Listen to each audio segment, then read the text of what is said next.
Well, good morning. It is indeed a great honor to be a part of the launching of this forum and to get to spend time with colleagues, especially with Eleanor on this occasion.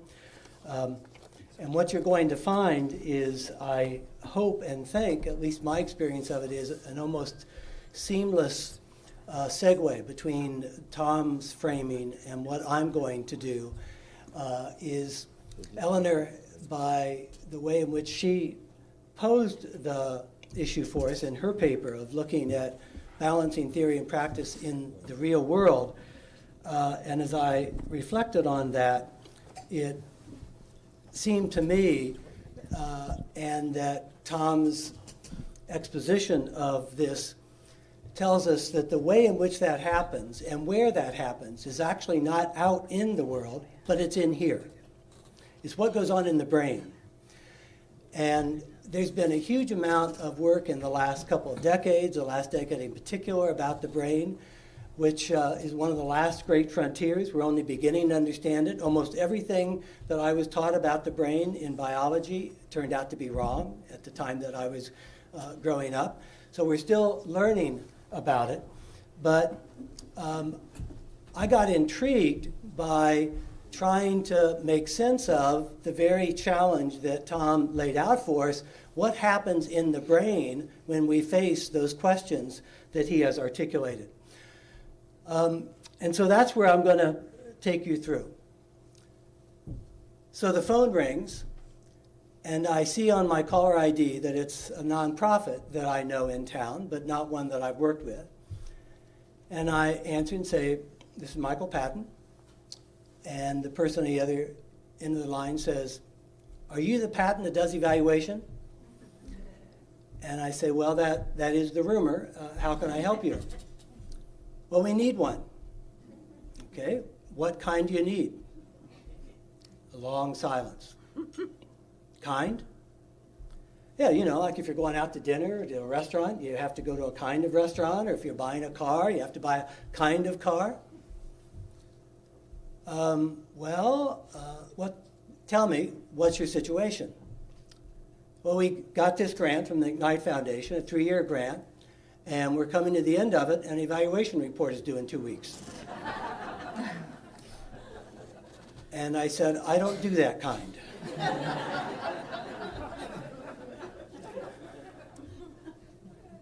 The very kind of situation that Tom laid out. It's a real story. Michael Lacombe made this observation, which I found quite inspiring. The best doctors about expertise. The best doctors seem to have a sixth sense about disease. They feel its presence, know it to be there, perceive its gravitas before any intellectual process can define, catalog, and put it into words. Patients sense this about such a physician as well, is attentive, alert, ready, cares. No student of medicine should miss observing such an encounter. Of all the moments in medicine, this one is most filled with drama, with feeling, with history. And I would add, with the integration of theory and practice in exactly the way Tom described. I've had one such experience with a physician in my life. I've had several such experiences with evaluation clients when we were completely in flow with each other. And it comes from, and in fact is a definition of what constitutes expertise. Because what Tom described in the way in which we integrate theory and practice in the real world is, in fact, a matter of expertise if one does it well, as opposed to simply falling back on habit and old rules. The people who are dealing with this to a great extent, one of the areas is people studying artificial intelligence. And we've had the development of the Deep Blue program by IBM that can now beat world chess masters, and last year the emergence of the Watson program that is expert at playing Jeopardy. But these folks are also studying great legal minds, great medical diagnosticians, great psychotherapists, great architects, great military minds, trying to figure out how they think. What makes up their expertise? And I've had the opportunity to talk with folks doing this work and ask them about what they're learning. And a bit counterintuitively, expertise does not consist of answers. Expertise consists of exactly what Tom talked about. Expertise consists of astute and sophisticated situation recognition. Experts know how to inquire into and understand the situation they are faced with, and the answers and the actions emerge from that understanding. And so what I want to do is go inside our brains to inquire about how that happens. What is the nature of expertise as it actually unfolds in our brains, and to invite you to inquire into your own knowledge about these things, so that I propose to amend the conference theme, use it or lose it, and to add that the premise for both using or losing it is knowing it. Know it. Know what's going on in here. And know it, use it, and lose it, because a lot of what's going on in there isn't worth having. And in fact is getting in the way of true situation recognition and situational responsiveness. It is precisely what Tom talked about, of falling back upon habit and old rules instead of being attuned to and in the situation and comfortable with doing it. I coach a lot of evaluation newcomers. Many of you are students. I find the biggest error that novices regularly make is the need to generate a design in the first few moments of an interaction because of the tension of what am I going to come up with, and begin to imposing then solutions thinking that that's the object. While those of us who have been at it a long time get faced with the example Tom gave of, are you ever going to get to design? You know, how much longer are you going to be asking questions about the situation here? When are we going to get down to a design? So let me pose the framing of this challenge.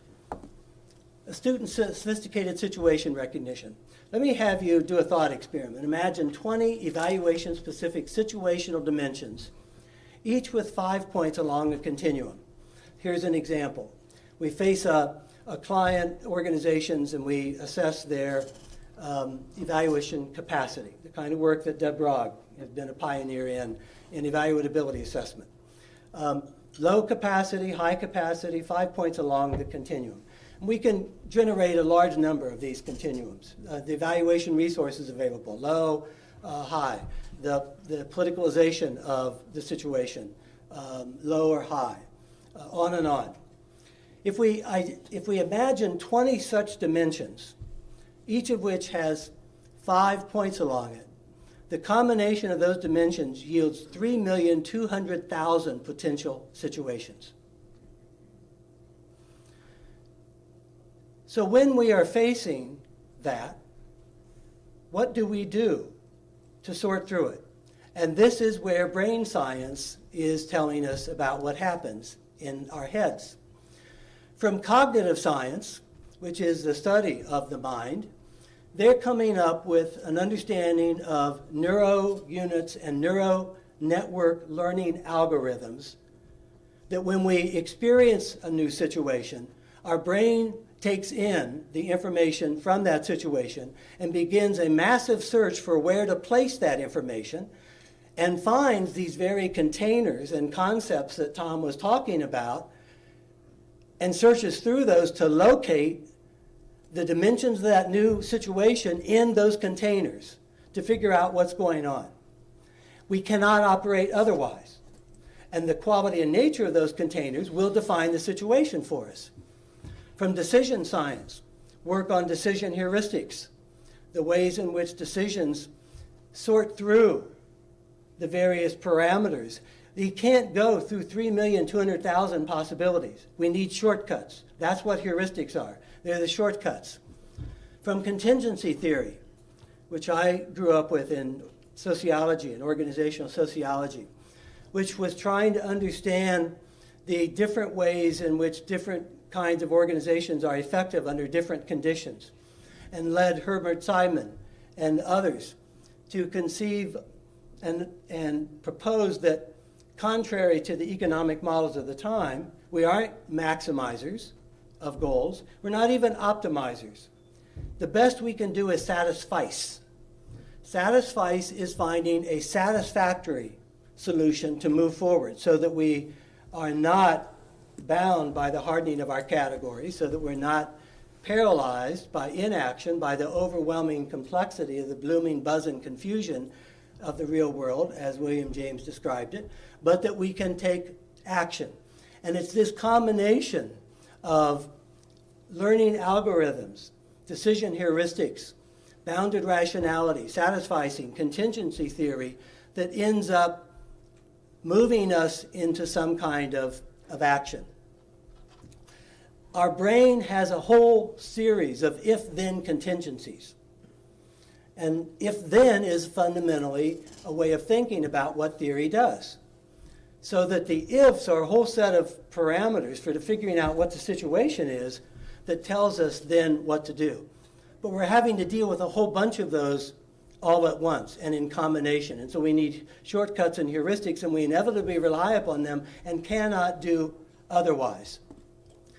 Situations like this one that Eleanor so beautifully described, one of my favorite situational challenges from her work. Among the things that must be anticipated, attempts by those in power to hide needed data from evaluators, and therefore the public. She talked this morning about the public interest. Or to suppress evaluation findings by classifying reports as top secret. So, evaluators will have to learn to deal with secrecy even as it expands to grotesque levels, and even, as happened to us when she was directing GAO's Evaluation Institute, they are faced with the bizarre situation in which their report is classified so high that they, the evaluators who wrote it, are no longer allowed to read it.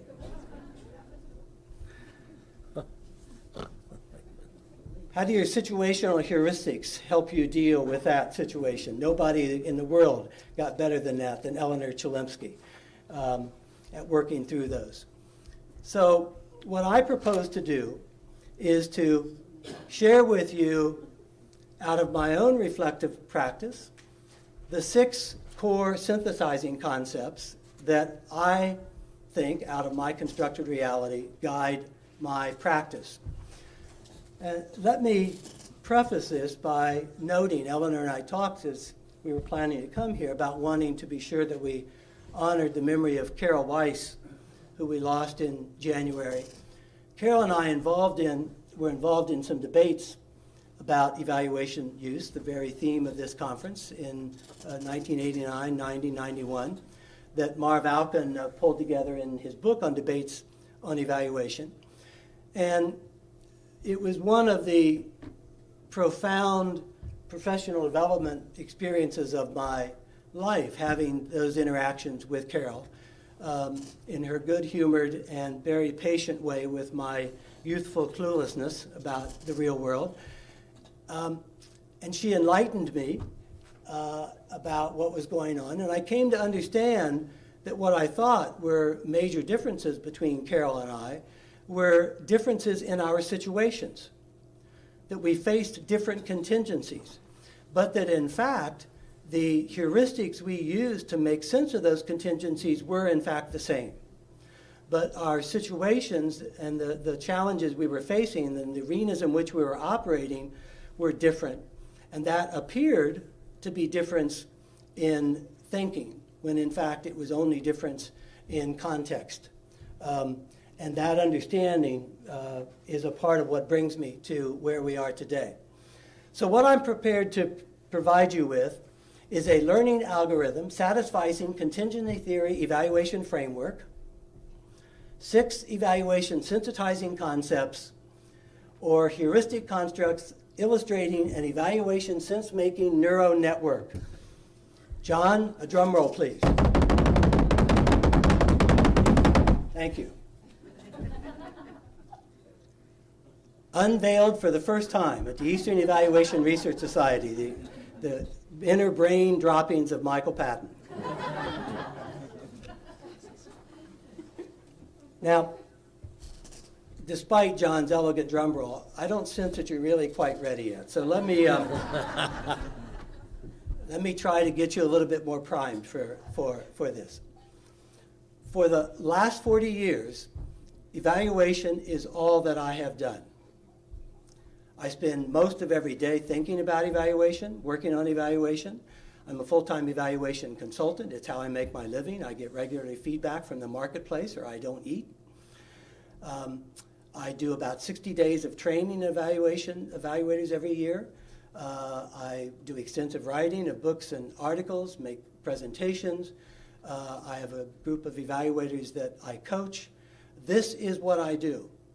And so I took this opportunity quite seriously to reflect on how is it that I do this, what goes on inside my own head, as I've been fascinated by the developments in brain research and out of cognitive science and decision science and contingency theory.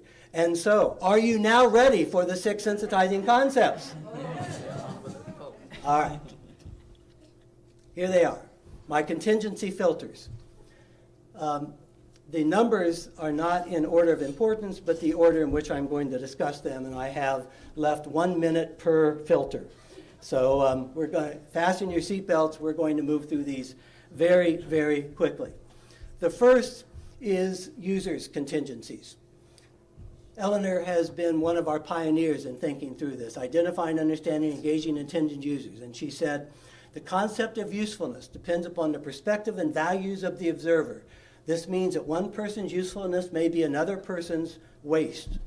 And so we have to understand, as Tom illustrated with these examples, this third person, second person, and first person perspectives on use. And we have some rubrics for making sense of this, one of which is this kind of mapping of stakeholders along 2 dimensions, the degree of their interest and the degree of their power, which yields different kinds of stakeholder groupings, the involved, the players, the crowd, the context setters.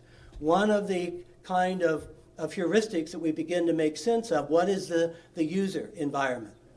The nature of the evaluand. Contingency theory in organizational development was based upon the finding that you had to distinguish organizations from whether they were doing routine things or non-routine things, and whether their environments were stable or dynamic. Well, we can apply that to the nature of the evaluand. To what extent are we dealing with some kind of high-fidelity model framing of the evaluand, standardized, narrowly focused, a clear, specific logic model, best practices-oriented, high consistency of implementation, routine, predictable, rubrics-based, or an innovative, adaptive framing of responsive environment, broad multiple dimensions of the evaluand, systems change, adaptable principles, dynamic, non-routine, uncertain, highly customized. These are fundamentally different kinds of evaluands, and we do different things with them. Evaluation purpose. Again, Eleanor has been one of our leading thought experts on this. The purpose of evaluation conditions the use that can be expected of it. And she wrote about the differences between accountability purposes and improvement purposes and knowledge-generating purposes. I have 6 purposes that I distinguish these days and use, but the question for you is, how do you make these distinctions? What are your rubrics that tell you how to make sense of what's going on? Process use distinctions, process use orientations. One of the dimensions around which we differentiate is the degree to which the evaluation needs to be thought of as an independent process versus an interactive or interdependent process. Independent processes are external, findings focused, judgment oriented, careful boundary management. Interactive evaluation processes are relational, process focused, capacity building, participatory, collaborative. These are different ways of going about the work of engaging the process. Situation and context analysis. Deb Rogg, who's here, devoted an entire conference during her presidency to trying to sort out how we make sense of context. And one of the ways that I find it it most useful is again a matrix along the horizontal dimension is the degree to which there's a knowledge base, the theoretical bodies of knowledge Tom referred to, that tell us how to attain a desired result, so that if we vaccinate a child, we know they won't get polio. That's high degree of certainty. What do we do about climate change? That's an extremely low degree of certainty. And on the vertical dimension is the degree to which the stakeholder environment agrees about what to do, and that knowledge base. A high degree of certainty, again, with the world has signed on to eradicate polio, the World Health Organization, the Gates Foundation, they've already spent $6 billion on that effort. Climate change is highly contentious. And what this yields from a complexity perspective are situations that are simple, not simplistic, but simple, in that we know what to do and there's agreement about what to do. Situations that are complicated because they have lots of moving parts and lots of different stakeholders, and situations that are complex because of a high degree of uncertainty and dynamism that you're dealing with. One way of making sense of situations. And so finally we come to evaluator characteristics.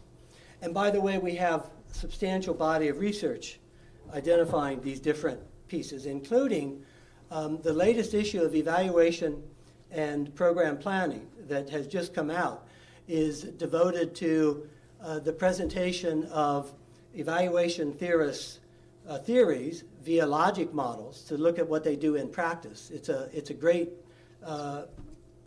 volume of that journal for those of you who are interested in pursuing some of these characteristics.